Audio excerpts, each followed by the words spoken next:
what creepy things were normal in ancient Greece. Another history video I felt like doing. We will be continuing the animation. You guys said that you liked the first one, so we'll keep going with more of that. No problem, and we will continue the Dark Souls series on the gaming channel since you guys want to watch those. Shouts out to Iron Pineapple. That stuff has been great. And but this is one that I've had on my list for a while. And also, what was the hygiene like in ancient Egypt? So we'll do a couple of these. There's creepy things that were normal videos and some hygiene videos I find pretty interesting. And then we'll get back to our TikTok stuff probably next week. So that's like the breakdown of what I have planned to do. Let me know if you guys want me to add anything to it. Again, sorry for everybody for missing all those vid uploads when we had COVID. It happens. You know what I'm saying? Shouts out to my wife. She's been cooking. And good God, do I love that. And that's basically all of my updates. All right, let's get into it. I wanted to continue the history vids for a long time, and I had to take months off, so I'm really happy to be back to this finally. So yeah, let's get into it, dude. Often, ancient Greece is considered a pinnacle of human civilization in the old times. But was Greece really as wonderful as history textbooks want us to believe?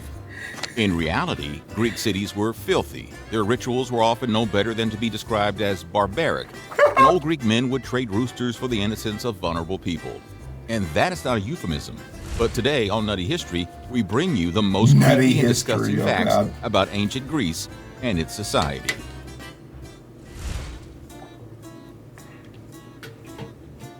In modern medicine, a diagnosis is considered the most important part of a medical procedure. A right diagnosis at the right time can save lives, even in the case of terminal diseases. But imagine instead of asking you to pay for a plethora of medical tests, the doctor sticks his finger in your ear to scoop some earwax and then eats it. What? Sounds disgusting? Well, that's how the ancient Greeks diagnosed the ailments. What? Greek healers believed that the taste of bodily fluids holds the secrets of diseases and sickness.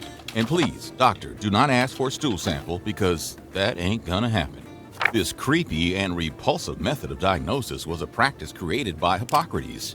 Yes, the same Hippocrates who was considered to be the inspiration of the Hippocratic Oath, the one every doctor has to take before becoming licensed to pick up a stethoscope in the modern world. In theory, it wasn't far from being correct. Otherwise, doctors today won't be asking us for samples of our bodily fluids for testing purposes for diagnosis. But unfortunately, back then, there were no pathological labs. So Greek doctors had to find another way to discern the secrets of ailment inside human bodies. Yeah. Thus, they used their taste buds. Hippocrates said that earwax was a sign of good health, right? If it was bitter. But if it was sweet, it was a cause for alarm. Maybe they had diabetics back there. That's crazy. We consider our modern civilization as the zenith of human achievement and advancement. The zenith? But there are moments when we damn. prove that the current times are also some of the most embarrassing moments in history. One that such Kanye incident that West? made most of human Did they- times are also some of the Kanye West? most embarrassing moments in history. One such incident that made most of humanity bury their faces in their hands a couple of years ago was bathwater. A certain internet celebrity with an enormous global following was mocked relentlessly on social media back in 2019 for attempting to sell her bathwater. Attempting? She did it. Yes, she would bottle the bathwater she took a bath in and then she would sell it. Seems like a bad idea. However, she had the last laugh as the questionable product was sold out. They bought it. Humanity. The dark corners of the internet are filled with such debauched products which put all our progress and intelligence to shame. But is this the cost of all the progress we have achieved? Turned out our ancient Greek ancestors were not much different.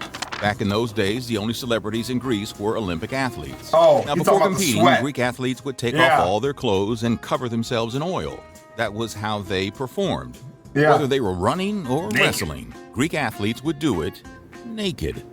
And these sports would be performed on the dirt-filled ground. So by the end, they will be covered in all sorts of filth and sweat and mud and saliva. I mean, you name it. A group of slaves called glory collectors had the job of scraping all this grime and filth of these athletic superstars. But that wasn't the end of their duty. I mean, come on. They were not called cleaners. They were called collectors. So the slaves had to collect all the scraped filth and grime off athletes and bottle this disgusting concoction. And that concoction would be sold off as medicine. These medicines were used by common ancient Greek citizens as either pain-relieving ointments or performance-enhancing serums. Yeah, like they would also sell like sweat and stuff like that. Like the original NFTs. No? Collectibles though, honestly, like Pokemon cards. Got a famous Greek fighter's sweat before he died. Got his head chopped off or something crazy. During the recent pandemic, people started hoarding toilet paper, which became a massive concern during the lockdown. But how would you react if you saw somebody stocking up a pile of stones on their front porch? Baffling, isn't it? But if you were living in ancient Greece, this wouldn't be out of the ordinary, as there was no toilet paper back then. So, their substitute was rather a cold, hard, and rough stone. Like the Romans, the Greeks would sometimes clean themselves with a sponge attached to a stick. Squeegee. But not community squeegees. I talk about it all the time. You might not get the joke reference, but now you do. You hear me talking about squeegeeing it? That's what I'm talking about. This is a interesting depiction. It probably wasn't. It doesn't matter. They did have a, latrine of some sort, some kind of flowing water, and they would have a community squeegee they would use. And the Greeks, a little bit older of a civilization, used like rocks, smooth ones though. Don't scrape too hard. Not every Greek was so lucky. Most times, Greeks cleaned themselves with stones. They kept a pile of pebbles in their lavatories and grated hard stone against their bodies to clean up. Apparently, these stones were more expensive than the toilet paper in the pandemic.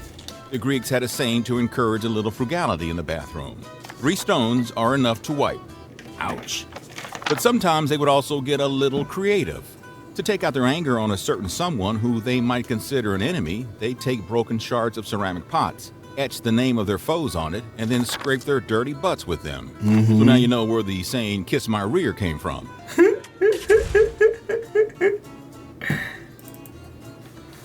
Ancient Greece was one of the worst places to live as a woman in the ancient world.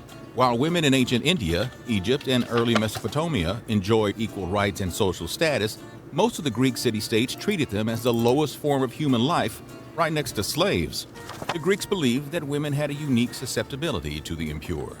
According to Greek doctors, disgusting things affected women in a way that could not affect men. Yeah, and for some reason, they assumed only disgusting things could cure women's diseases.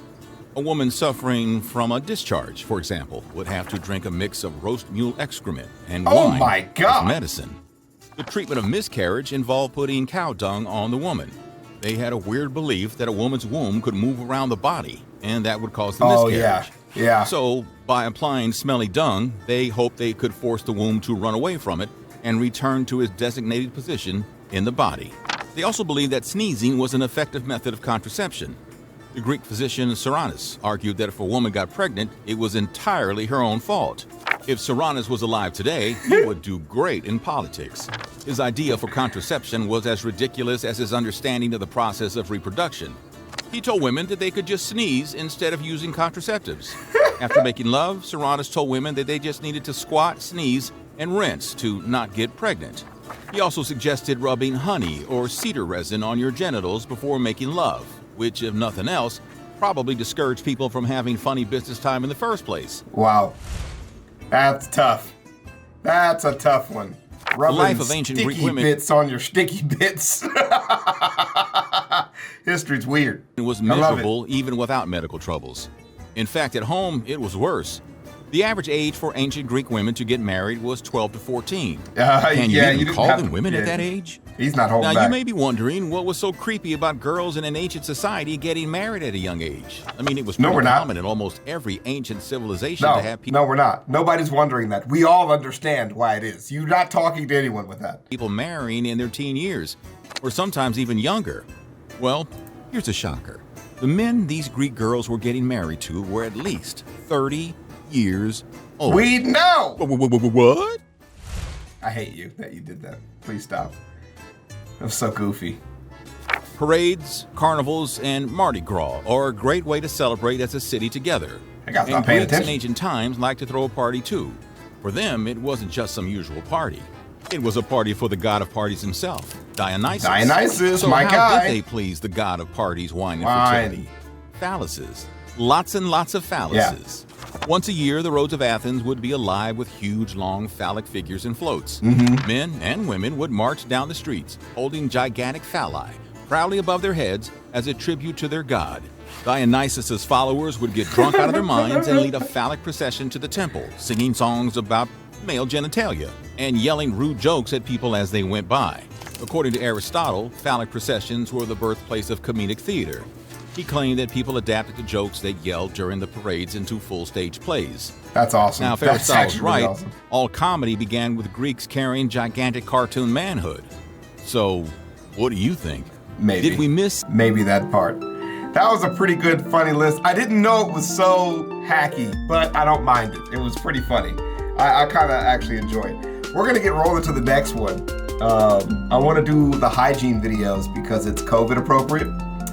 And then get rolling to some more of the Iron Pineapple vids. So that'll be it for me today. ChavezzSlovakia, thanks for stopping by. Any other history vids that you guys are interested in, let me know. And I'll see you guys in the next one. Peace.